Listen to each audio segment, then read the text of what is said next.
Con esta sintonía damos comienzo en Radio María al programa El Catecismo de la Iglesia Católica, dirigido en Radio María por el obispo de San Sebastián, Monseñor José Ignacio Munilla. Hoy de una forma muy especial porque todos aquellos que quieran podrán seguirlo a través de nuestra página web de Radio María, www.radiomaria.es.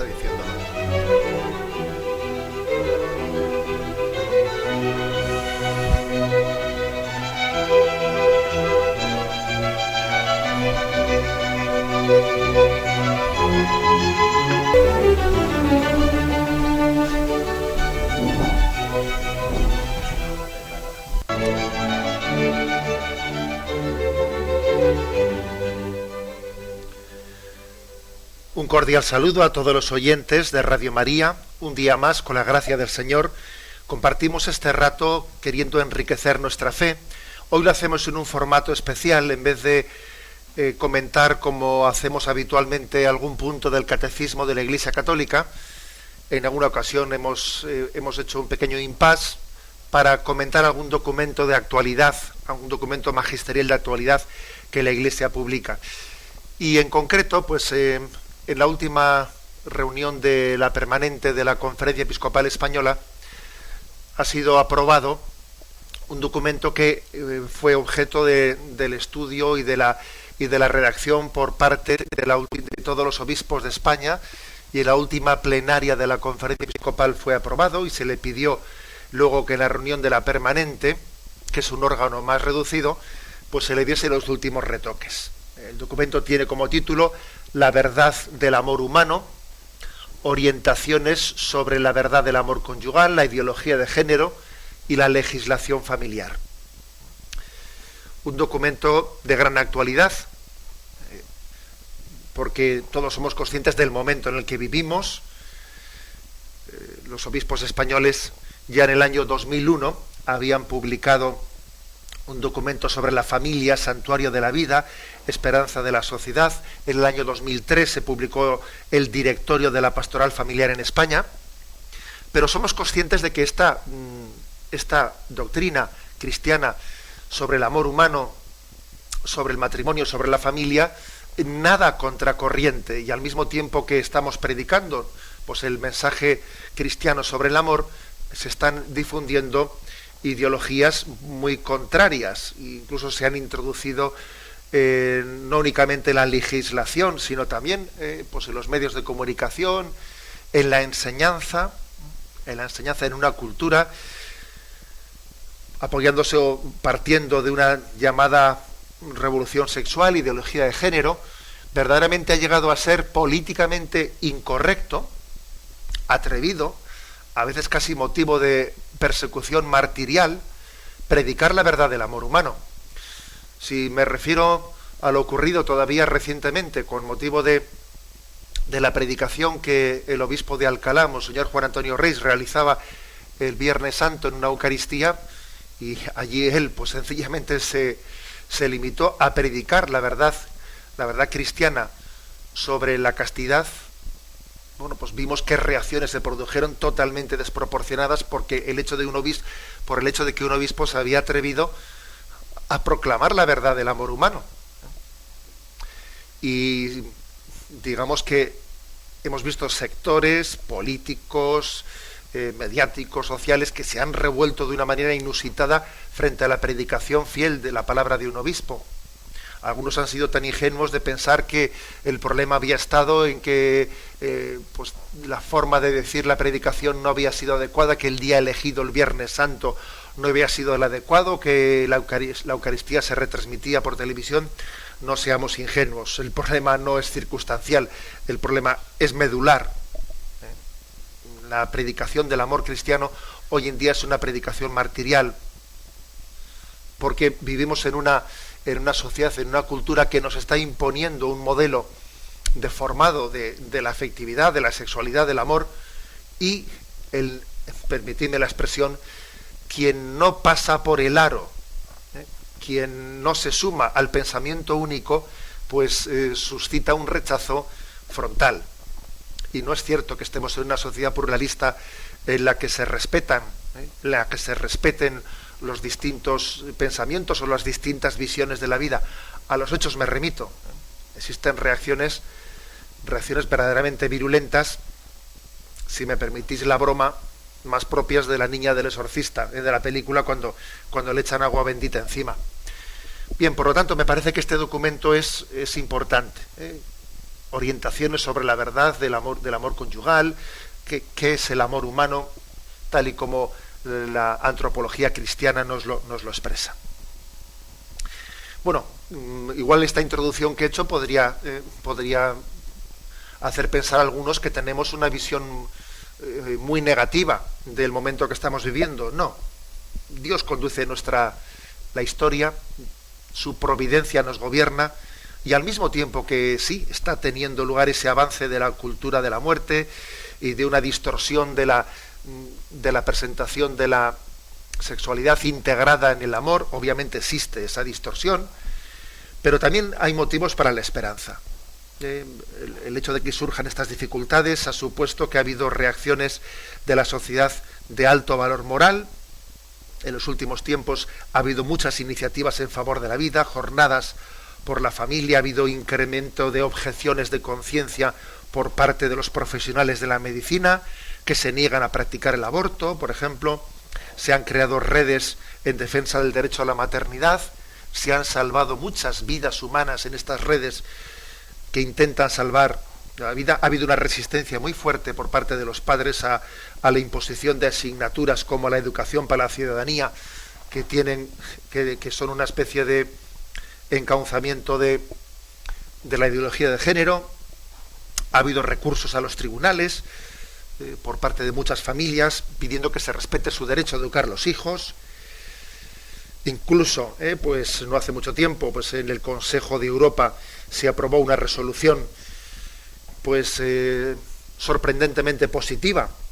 Fue el 25 de enero del 2012, una resolución en la que se dictaba que la eutanasia, en el sentido de una muerte intencional, por acción o por omisión de un ser humano, debe de ser prohibida siempre. O sea que también a veces se ganan grandes batallas en favor de la vida, como esta resolución del Consejo de Europa.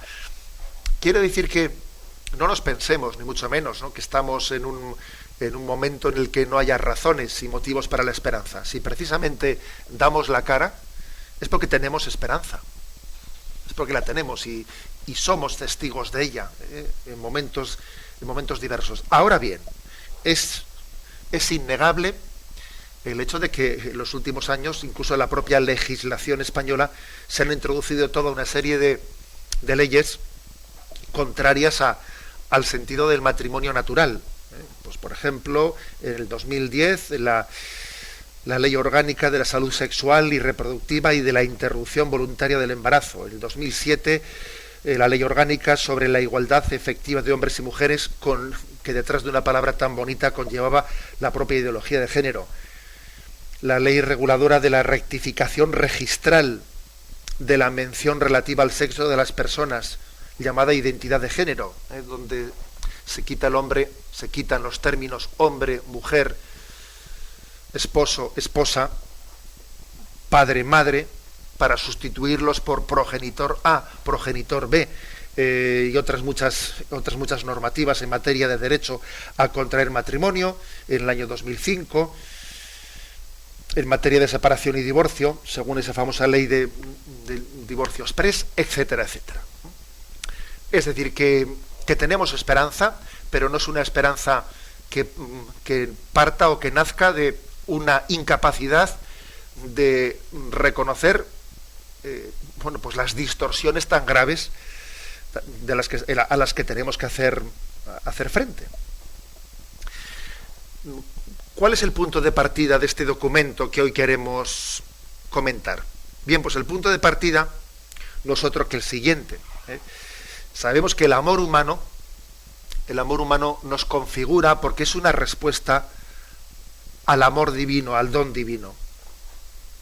Esta es la visión cristiana. Dios llama al ser humano a la existencia por amor. No estamos aquí por casualidad, no estamos aquí por un devenir ciego, hemos sido llamados por el amor de Dios, para el amor, para responder a un amor. Es decir, que el amor es la vocación fundamental e innata de todo el ser humano. Los cristianos tenemos un dato añadido, obviamente, los cristianos tenemos el dato añadido de que es Jesucristo el que nos revela esta vocación al amor. Tenemos el gran don de entender mucho mejor esta vocación al amor gracias a Jesucristo, que es revelador de nuestra vocación. Pero en sí, todo hombre, sea o no sea cristiano, está creado a imagen de Dios, y en esa creación a imagen de Dios lleva inscrita en su naturaleza, ¿no?, esa vocación al amor. El cuerpo humano no es sino la visibilidad de la persona. La persona es una naturaleza compuesta por espíritu y materia, cuerpo y alma. Y el cuerpo no es una especie de prótesis añadida al yo. No, el cuerpo soy yo mismo. Soy yo mismo en cuanto visible.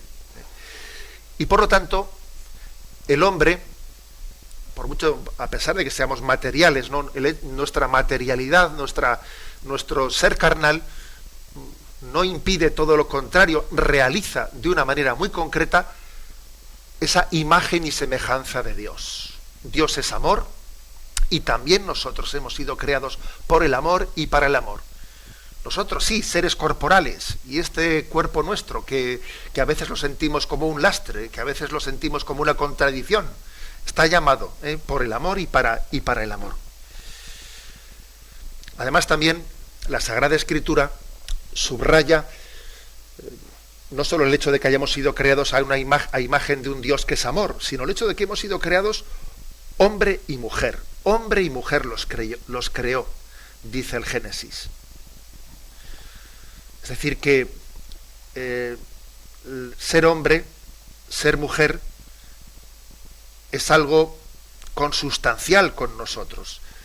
La dimensión sexuada, la masculinidad, la feminidad, es inseparable de la personalidad. O sea, configura plenamente nuestra personalidad. Afecta al vínculo más íntimo de la persona en cuanto tal. Bien, después de hacer estas afirmaciones de partidas, aquí podemos decir que estamos un poco poniendo el fundamento. Este es el cimiento, estas son las bases, ¿no?, de este documento sobre la verdad del amor humano. Se recuerda también otro pasaje del Génesis, que Yahvé dijo: no es bueno que el hombre esté solo. No es bueno. Dios nos ha creado para la comunión. No nos ha creado para el individualismo, para los proyectos aislados. Nos ha creado para la comunión. Por cierto, permitidme un pequeño excursus, y es que pues estamos en una sociedad, en una cultura, que especialmente el tipo de valores que más ensalza son los valores ligados a la individualidad, ser autodidacta, la autogestión, la autodeterminación.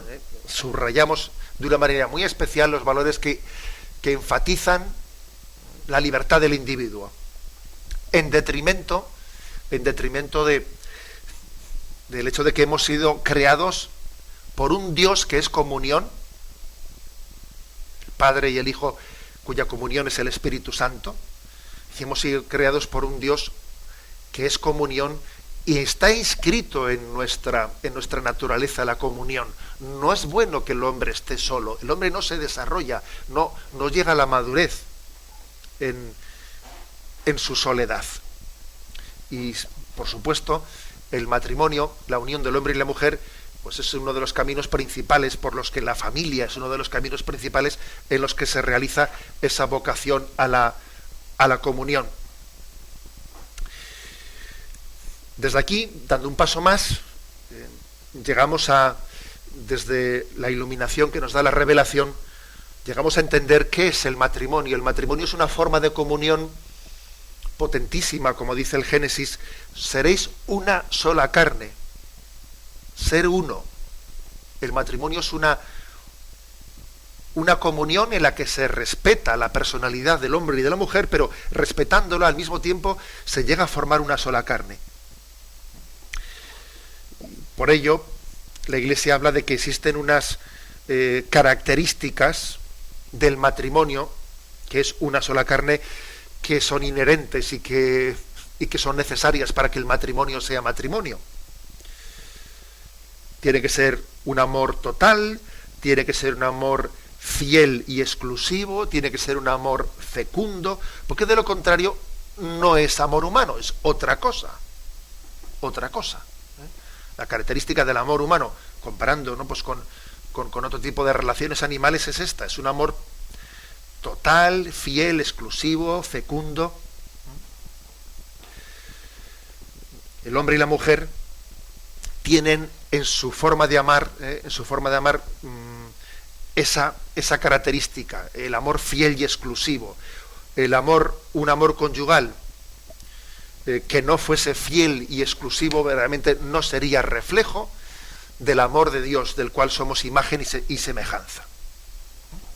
Y es también un amor abierto a la vida, porque el amor no se agota en nosotros mismos, no se agota en los esposos.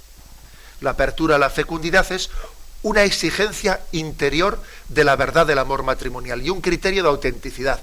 Un amor que se está cerrado en sí mismo, en estar a gusto entre nosotros, y que no tiene una donación, no es verdad, no es un auténtico amor humano. El amor conyugal es, en su realidad más profunda, es un don que Dios nos da a nosotros, y por lo tanto un don que el esposo y la esposa se dan, abierto a la transmisión de la vida. Su propio dinamismo lleva consigo una entrega de la vida. Y esto comporta necesariamente la disponibilidad para la procreación, la posibilidad de la paternidad y de la maternidad. Por eso nosotros decimos que el amor del esposo y la esposa es de totalidad. Los esposos no se pueden amar un poco, no se pueden entregar un poco, y no pueden estar abiertos a la transmisión de la vida un poco. Permitidme esa expresión. Es un amor de totalidad. Recuerdo una expresión que utilizó nuestro querido y venerado Juan Pablo II en una catequesis que realizaba en un discurso que dirigía a un grupo muy grande de matrimonios en una visita apostólica a Argentina, y en ella les decía que cuando no estamos dispuestos a comprometernos a amar para toda la vida, en realidad es que no estamos amando totalmente ni en este momento. Porque el amor humano tiene una vocación de totalidad en la intensidad y en el tiempo. Y si yo digo, yo te amo totalmente, no sé hasta cuándo. Bueno, en realidad no le amas totalmente ni siquiera en este rato, ni siquiera en este momento. La totalidad no es fragmentable, ni en el tiempo ni en la intensidad. Estas son las características, pues, ¿no?, del amor humano. Y esa supuesta fascinación del amor libre, que hoy en día se predica, bueno, pues es una fascinación que pretende quitarle compromisos al amor y lo vacía de contenido. Vamos a ser claros. Pretendiendo hacer un amor libre, lo vaciamos de contenido, que es una pérdida del valor y de la dignidad, ¿no?, del amor humano. Por lo tanto, la sexualidad no comprende una especie de felicidad de quien busca sentirse bien con uno mismo. No, sería una visión falsa de la sexualidad. La sexualidad es el vehículo de la transmisión, de la entrega de la totalidad del amor abierta a la transmisión de la vida. Ocurre, sin embargo, que hoy en día hemos reducido la sexualidad pues una especie de búsqueda de un placer o de una autosatisfacción compartida con otra persona. La virtud de la castidad es imprescindible en la respuesta de la persona a la vocación del amor.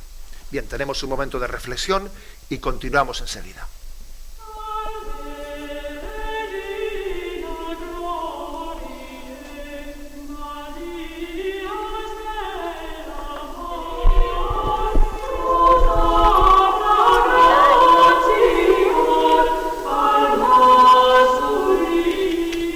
Están escuchando en Radio María el Catecismo de la Iglesia Católica. Les recordamos que hoy de forma especial lo pueden seguir a través de nuestra página web con imágenes www.radiomaria.es. Y bien, continuamos en esta explicación de este documento de la Conferencia Episcopal Española, La verdad del amor humano, orientaciones sobre la verdad del amor conyugal, ideología de género y legislación familiar. Otro tema que aborda este documento es el hecho de que existen como dos corrientes contrapuestas que disuelven, que deforman esa imagen del amor, imagen del amor de Dios, que es el amor humano, que parecen contrapuestas, pero que en el fondo tienen algo de común, como voy a intentar explicar. Una es un espiritualismo. Existe un espiritualismo que viene a decir que el eros y el ágape son absolutamente inconciliables.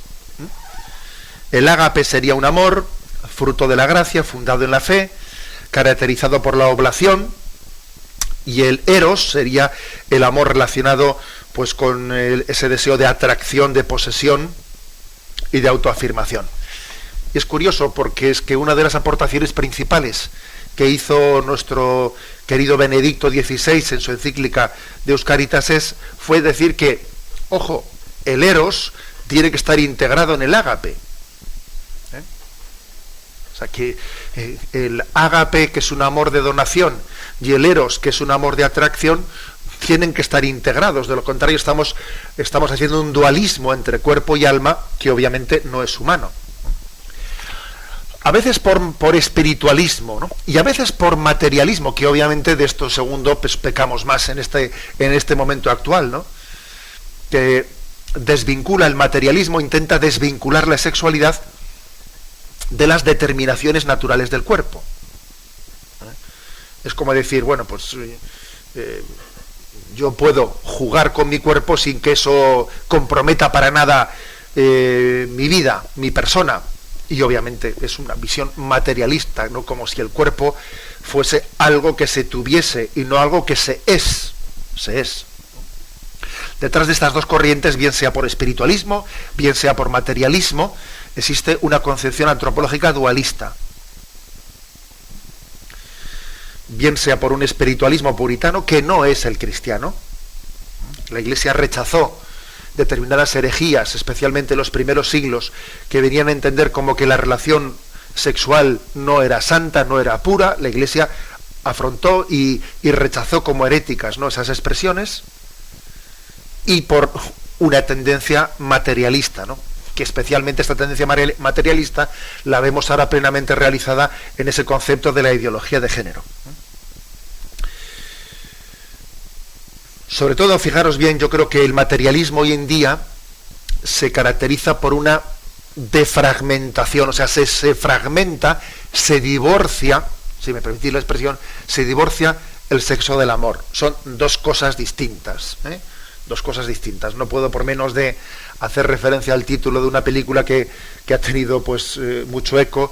¿Por qué le llaman amor si quiere decir sexo? Algo así creo que es el título de la película. Bueno, me parece que hay un determinado tipo de cine en nuestra nación, un determinado tipo de cine que es expresión de la crisis moral que vivimos, ¿no? Bien, la ideología de género, que nació un poco del feminismo radical, nació del humus del feminismo radical, nació también de esa concepción de la revolución sexual del mayo del 68, aunque también tiene sus raíces, lo digo un poco para los que quieran profundizar más en ello, en el informe Kinsey, que se publicó en los años 50, pero fue especialmente a partir de los 60, por el influjo de un cierto marxismo, en el que pareció que se interpretaba la relación del hombre y la mujer como una especie de luchas de clase, así poco a poco se fue introduciendo. ¿Y qué pasó? Pues, en primer lugar, se comenzó por divorciar la sexualidad de la procreación. La anticoncepción y el aborto introdujeron un divorcio entre sexualidad y procreación. La famosa píldora anticonceptiva, que después en su dinamismo conduce por la lógica de la cerrazón a la vida al aborto, pues divorció sexualidad de procreación. Pero de aquí después vino otro divorcio. Porque claro, uno dice, si se puede divorciar el sexo de la procreación, ingenuamente quienes hicieron eso, oponiéndose a la humana evite, etcétera, decían, bueno, yo creo que se puede disociar la sexualidad de la procreación. Pero eso no quiere decir que por eso el matrimonio no vaya a ser fiel y el matrimonio no vaya a ser... Sí, pero luego el tiempo nos ha dicho que cuando se divorcia sexualidad de procreación, con el tiempo se termina por divorciar sexualidad de matrimonio. Y comienzan pues las infidelidades, comienzan las rupturas matrimoniales, el divorcio se multiplica exponencialmente, llega la práctica de la sexualidad sin el amor. Y más tarde, porque es que esto es tremendo, si digamos que cuando un principio no se respeta, esto es como como el juego de naipes, o como ocurre con las fichas del dominó, que van todas en cascada. Pues finalmente también ocurre que se defragmenta la propia procreación del amor, porque resulta que se recurre a la fecundación in vitro y a una reproducción artificial desligada del amor. Y por último se llega incluso a divorciar lo que es la sexualidad de la propia persona, que es decir, sería como decir la ideología de género dice que tu ser hombre, tu ser mujer, no tiene por qué formar parte de tu personalidad y tú puedes cambiar de sexo y no tienes por qué ser obediente, no tienes por qué someterte a lo que la naturaleza, de alguna manera, en tu vida te ha dado, ¿no? Bien, es como negar que la naturaleza tenga un valor normativo. Si la naturaleza no tenía un valor normativo para procrear, pues tampoco tiene un valor normativo para ser hombre y mujer. Si yo me negué a aceptar que tenía que estar abierto a la transmisión de la vida y recurrí a la anticoncepción, pues con el paso de los años, por la lógica, ¿no?, de esta cerrazón a la ley de Dios y a la ley natural, uno dice, pues yo no únicamente no acepto el ser fecundo, es que tampoco acepto ni el mismo hecho de ser hombre y mujer. Bueno, pues esta es la ideología de género. Es un conjunto de ideas encerrado en sí mismo, que tiene un fuerte dualismo antropológico y que viene a decir como tesis de partida que nosotros, más que tener un sexo biológico, tenemos un género o unos roles. O sea, la palabra género se diferencia de la palabra sexo, porque el sexo es algo biológico, mientras que la palabra género está en relación a una conducta sexual. Depende de la libre elección del individuo en un contexto cultural determinado. Depende de la educación. Género es, por tanto, un término cultural. Hay que distinguir entre lo que biológicamente se nos ha dado un sexo de las construcciones culturales o religiosas, que eso ya debe ser el género el que lo decida. O sea, como que las culturas, las religiones, nos han dado unos roles y nosotros ahora podemos cambiarlos. Podemos cambiar lo que supone que yo haya nacido, el hecho de que yo haya nacido con un sexo biológico masculino no tiene por qué eso conllevar que yo me sienta atraído hacia el sexo femenino, o que por naturaleza el sexo masculino o el sexo femenino sean complementarios. Eso dice la ideología de género, no es verdad. No es verdad que naturalmente hablando el hombre y la mujer sean complementarios. No es cierto. O sea, fijaros pues que el núcleo, o sea, el dogma principal de la ideología de género es que el ser humano nace sexualmente neutro. Neutro quiere decir que no tiene una atracción por naturaleza hacia la mujer o hacia el hombre, no. Nacemos sexualmente neutros. Una cosa es el sexo con el que nací y otra cosa es el género, es decir, el tipo de tendencias que yo vaya a tener. Eso será la educación, serán las tendencias culturales los que la formen. Los niños deben de ir a la escuela, los niños y las niñas, totalmente abiertos y siendo educados en la pluralidad de opciones que vayan a tener en cuanto a sentirse atraídos por un sexo o por el otro, querer cambiar el propio sexo, porque pueden ser también transexuales, etcétera, etcétera. En consecuencia, hombre y masculino podría designar tanto un cuerpo masculino como femenino, ¿eh? Y mujer y femenino podría también señalar a un cuerpo femenino como masculino, ¿no? Es decir, que entre otros géneros se distingue el masculino, el femenino, el homosexual masculino, el homosexual femenino, el bisexual, el transexual. Vamos, pues como os podéis ver, algo absolutamente indefinido que uno tiene que ir viendo cómo lo define. Pero por naturaleza sexualmente somos neutros. Esta es la ideología de género. La ideología de género que con la vocación de cuya transmisión nació, vamos a ser claros, la asignatura de educación en la ciudadanía. Esta es la ideología detrás de la cual pues está una gran parte de la legislación sobre la familia, sobre el aborto, etcétera, que se ha ido introduciendo en la legislación española. Es esta, ¿no? Lo decisivo en la construcción de la personalidad sería que cada individuo pueda elegir su orientación sexual. El marco de fondo, digamos, de esta concepción es la concepción pansexualista, que viene a decir, bueno, pues que el sexo es como un objeto que el hombre mismo va determinando. Y me parece importante que caigamos en cuenta hasta qué punto existe toda una manipulación del lenguaje para que estos conceptos poco a poco se hayan ido introduciendo. Por ejemplo, aquí hoy en día la palabra novio o novia parece una palabra anquilosada. Si alguien te dice, este es mi novio o mi novia, pues la verdad es que uno dice, bueno, este parece del siglo pasado, se ha suprimido, esta es mi pareja, no sé exactamente, ¿no? Pero la palabra novio o novia suena como muy formal.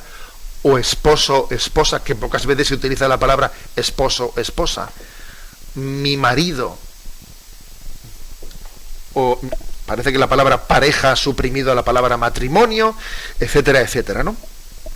Bien, progenitores en lugar de padre y madre. Violencia de género, fijaros bien, violencia de género, en vez de decir violencia doméstica o violencia en el entorno familiar, que por otra parte sería mucho más exacto, porque entre otras cosas esta violencia también es la violencia en la que los hijos son las víctimas, y si le llamamos violencia de género, eso no sirve para indicar, digamos, literalmente la violencia que pueden padecer unos hijos de sus padres, O sea, sería mucho más estricto decir violencia doméstica o violencia del entorno familiar. No, pero se quiere introducir este término, violencia de género, porque detrás de ello está la ideología de género. Seamos claros, no seamos ingenuos.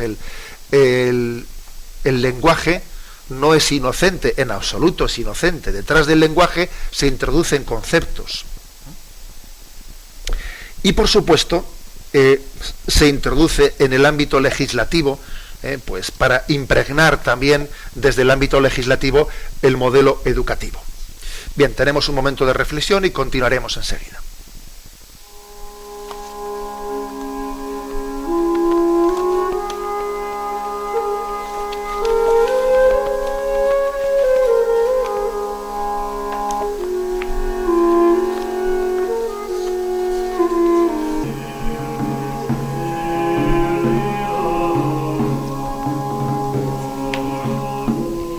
Están escuchando en Radio María el Catecismo de la Iglesia Católica, un programa que dirige el obispo de San Sebastián, Monseñor José Ignacio Munilla. Hoy de forma especial pueden seguir las imágenes del programa en directo a través de la página web de Radio María, www.radiomaria.es. Continuamos con este comentario del documento de la Conferencia Episcopal Española sobre la verdad del amor humano. Es obvio que este documento también tenía que abordar el tema del amor conyugal, como institución al servicio del bien común. La institución matrimonial es, por tanto, una exigencia de la verdad del amor. Y como al bien del matrimonio está ligado al bien de la familia, es decir, tenemos que rescatar la popularidad del matrimonio. Hay que reconocer que esta cultura actual ha hecho de la palabra matrimonio algo antipático. Por ejemplo, yo recuerdo haber escuchado por ahí ese refrán que dice: el matrimonio es la tumba del amor.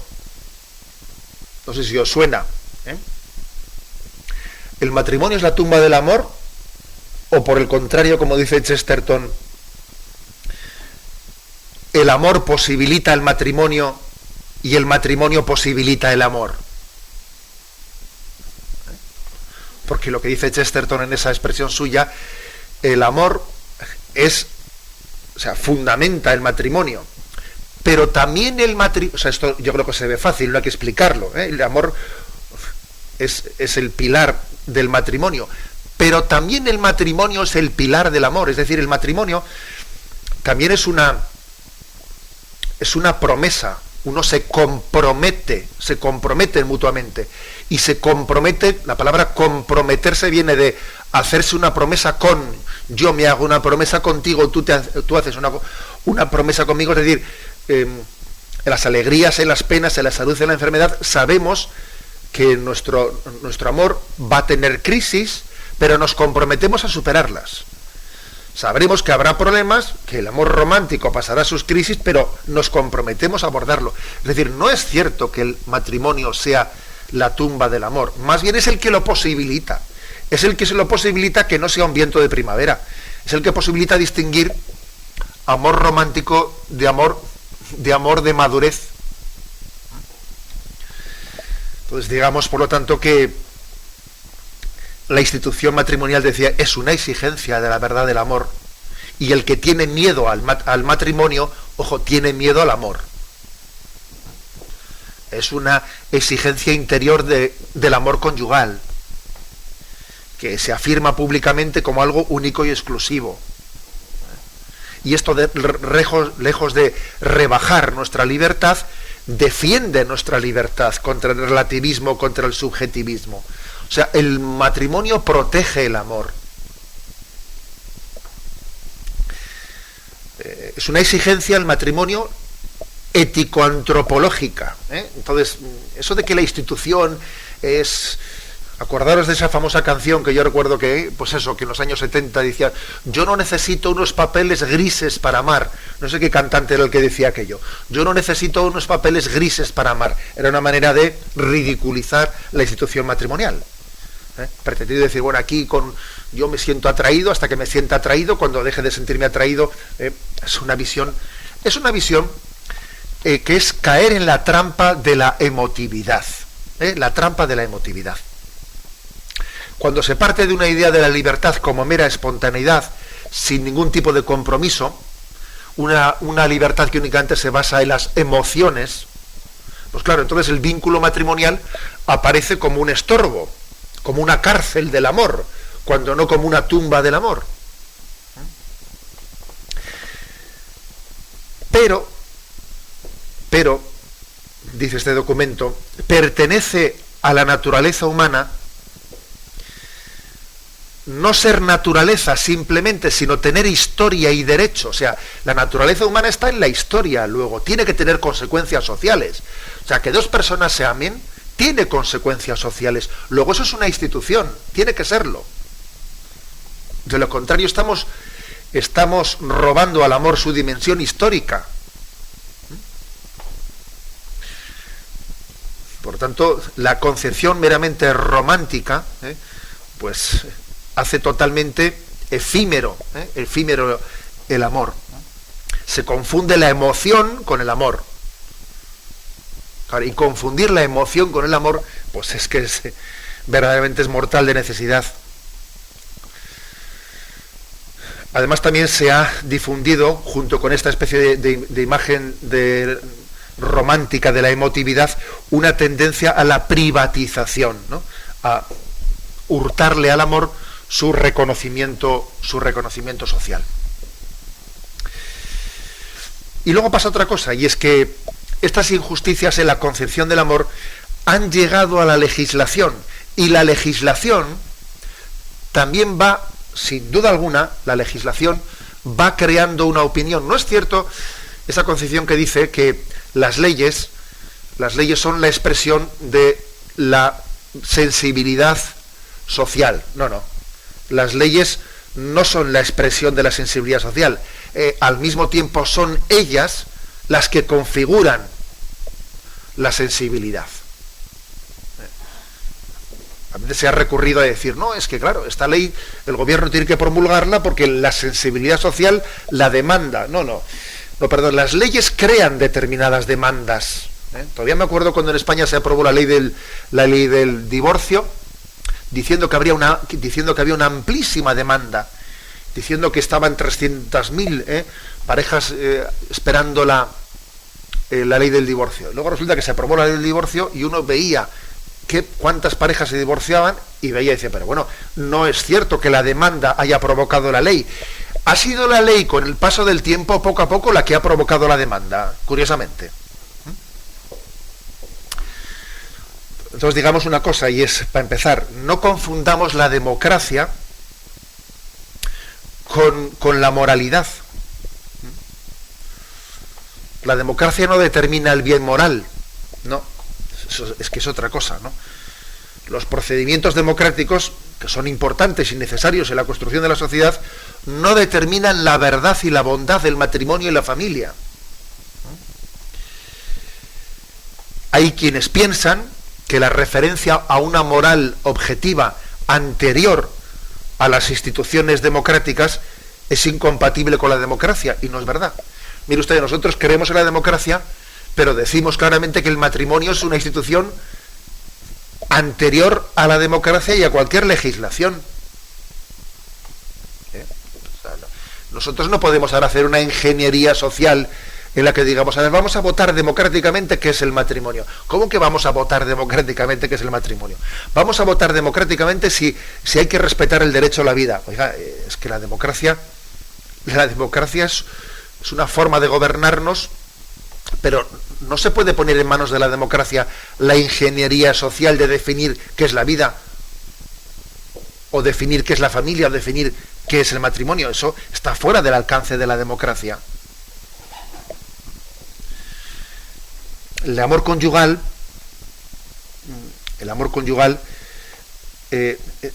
obviamente se expresa en unas realidades sociales y responde a una concepción en la que el amor y la justicia están ligados.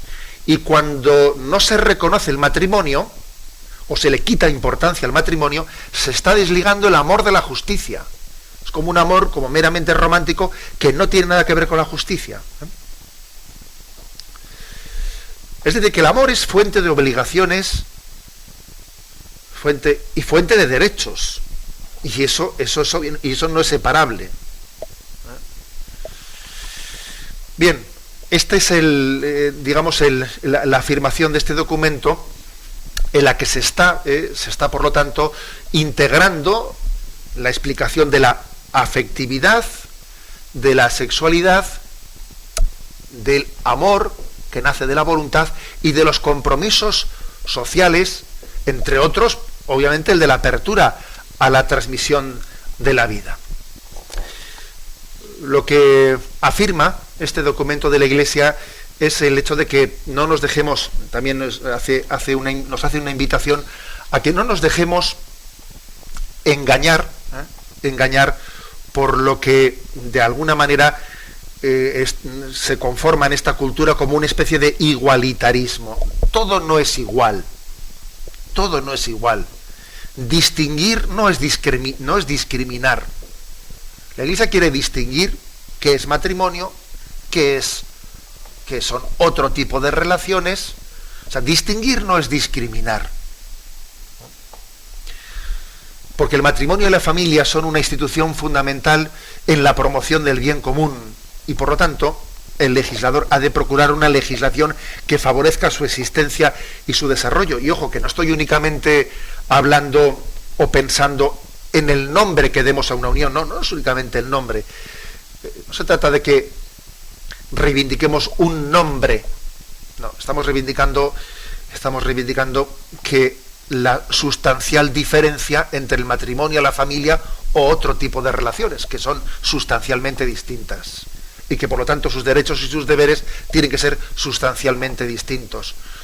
Ni siquiera sería correcto llamar con nombres distintos aunque tenga los mismos derechos. No puede tener los mismos derechos un matrimonio que una unión de una pareja homosexual. No pueden tener los mismos derechos, puesto que no tienen los mismos deberes. Son otra cosa distinta, ¿no? Es el hombre y la mujer unidos en matrimonio y formando una familia los que son el germen de la sociedad, ¿no? Por lo tanto, en este documento la Iglesia llama la atención sobre la destrucción legal del matrimonio. No solo la ley conocida como el matrimonio homosexual, no, sino todo lo que está derivando posteriormente en la legislación, como la insólita definición del matrimonio con la exclusión de la palabra varón y mujer. El hecho de que se haya excluido la palabra varón y mujer, o marido y mujer, esposo, esposa, padre, madre, etcétera, ¿no? Obviamente necesitamos, ¿no?, poner blanco sobre negro en la importancia de definir conceptualmente las realidades. En resumen, este documento nos está a un nivel, digamos que, bueno, pues un nivel medio alto, me refiero intelectualmente a un nivel medio alto. Es un documento que quiere exponer el debate teológico, filosófico, antropológico que está detrás de la confrontación con la ideología de género. La Iglesia ha querido hacer un esfuerzo de reflexión filosófica, teológica, antropológica, para que los católicos tengan una formación y unos instrumentos para dar razón de nuestra fe. La Iglesia ha querido ir más lejos que meramente la formulación de decir esta es nuestra fe, y también ha querido dar argumentos filosófico-teológicos para poder dar razón de nuestra fe. Os invito, ¿no?, a que podamos acercarnos a este documento, que aunque yo por razones un poco de brevedad pues esté resumiendo mucho, ¿no?, pero también el documento en su parte final hace toda una llamada a los caminos concretos por los que tenemos que construir la familia. La educación afectivo-sexual en los primeros años de los jóvenes, la preparación para el matrimonio, los movimientos asociativos familiares. Es decir, que se trata de un documento que hace toda, ¿no?, pues una batería propositiva de el camino a recorrer para construir el matrimonio y la familia. Os invito a su lectura, que, como digo, creo que es muy, muy formativa. Pero aunque sea muy brevemente, vamos a dar paso a la intervención de los oyentes, como hacemos siempre. Podéis llamar para formular vuestras preguntas al teléfono 917 107 700, 917 107 700.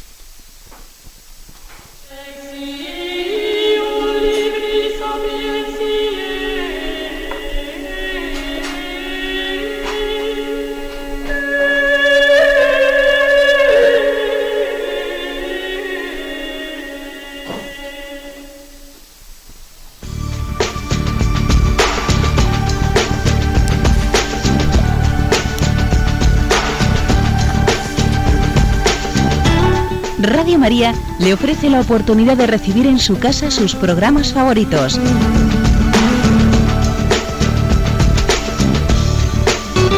Ahora lo puede hacer a través de nuestra página web www.radiomaria.es o bien llamándonos al 902 500 518. 902 500 518.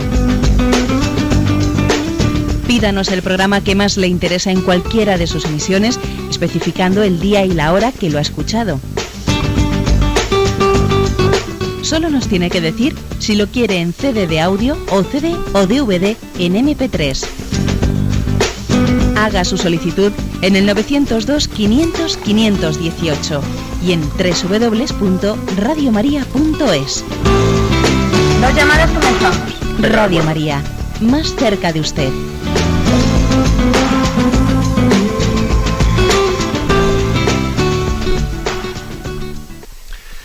Sí. Escuchan el programa Catecismo de la Iglesia Católica con Monseñor José Ignacio Munilla.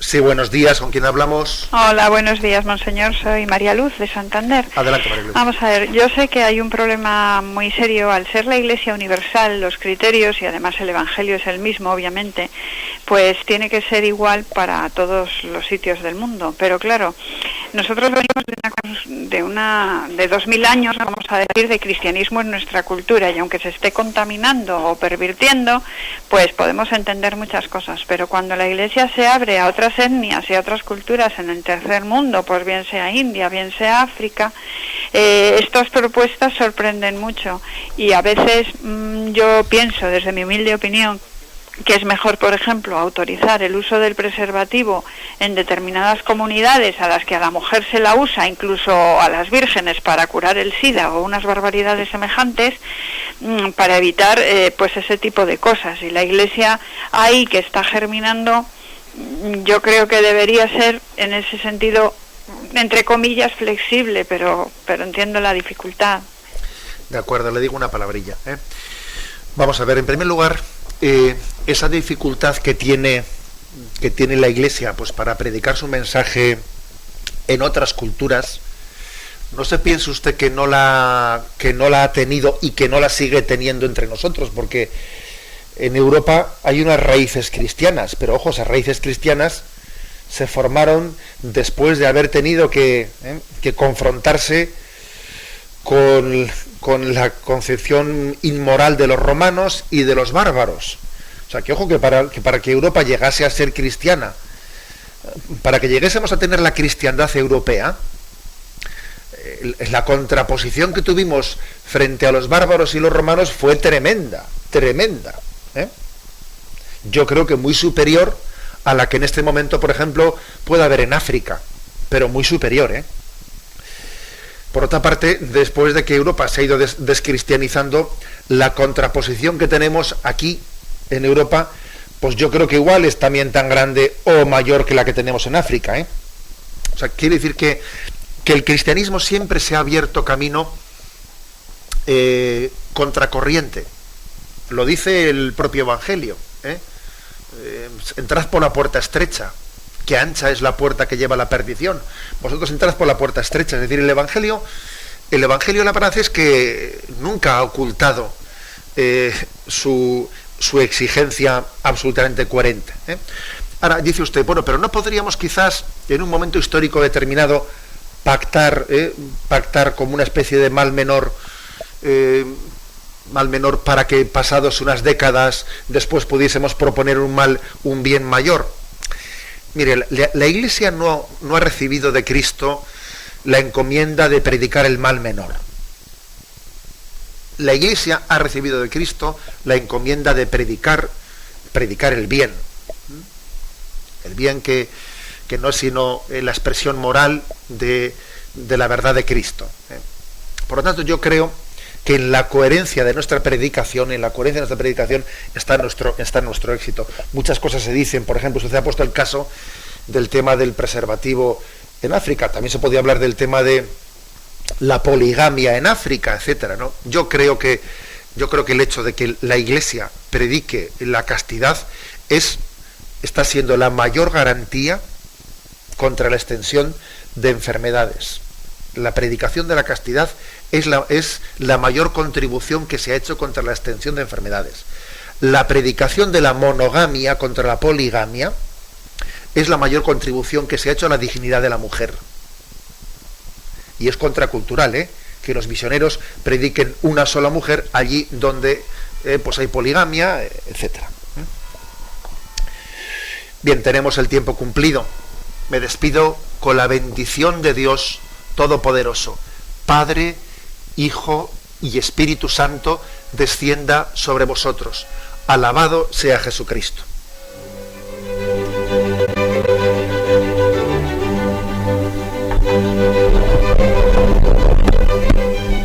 Finaliza el Catecismo de la Iglesia Católica, un programa dirigido por Monseñor José Ignacio Munilla, obispo de San Sebastián.